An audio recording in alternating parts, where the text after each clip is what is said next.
It appears that the weather has finally broken, although it is forecasted to be in the 80s later this week. Nonetheless, as you soon begin to feel like winter in the desert, with cooler temperatures, you can expect a steady decline in insect abundance until temperatures begin to warm up again in February. Of course, last winter we had no winter. I don't expect it again, but it's always interesting to look back over the past fall in anticipation of what we might experience this spring.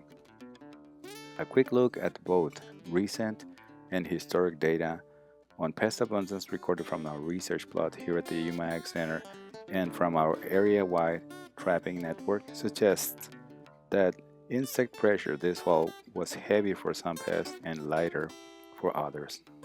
First, whitefly adult numbers on fall melons and produce were quite a bit lower than we've seen in the past two seasons.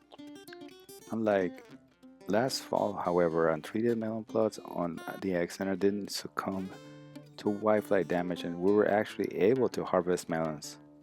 Sticky trap captures on whiteflies near cantaloupe fields from Welton to Texas Hill were lower than last fall as well.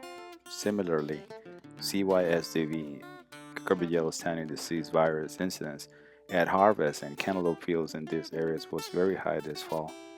For some strange reason, CYSDV incidence was markedly lower in fields in the Welton area, an area once thought to be ground central for virus.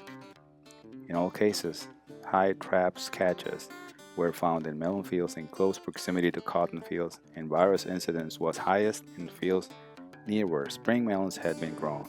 On the other hand, beet armyworm, cabbage looper, and corn earworm population abundance on untreated lettuce at the UMAG Center this fall was the highest we have recorded in 10 years.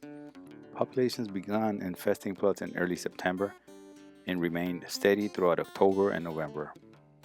Egg deposition and larval development has only recently declined significantly. Our pheromone trap catches in our area-wide trapping network also show that moths were much more active in October and November relative to last year. The warmer temperatures, particularly nighttime temperatures, are largely responsible for this. In fact, based on our ASMET stations here at the UMAG Center, the average ambient temperatures during October and November were highest we have experienced in the past 10 years. Finally, bagrata bug infestations were abundant in untreated broccoli plots at the UMAG Center for the fifth consecutive year, but at lower numbers than what we have seen in the past. As expected, populations appeared in early September, increased at a low rate through September, and peaking in October. Overall, the peak numbers observed were not as high as last year, but were higher than in 2011.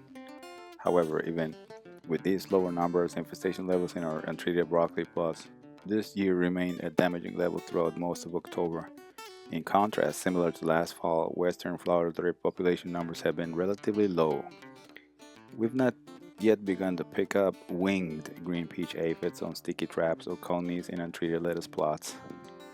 How this aphid and thrip numbers will translate into potential population pressure in the spring is unknown, but you should anticipate their abundance as usual. If we have a wet winter, El Nino experience suggests that aphids may be quite abundant, where in contrast thrips don't do well in wet growing conditions. Nonetheless, graphics showing recent trends on whitefly, CYSDV, lep larvae, and bagrata abundance and weather summary can be found at the document Pest Abundance on Desert Produce and Melon Crops in 2014. Thank you.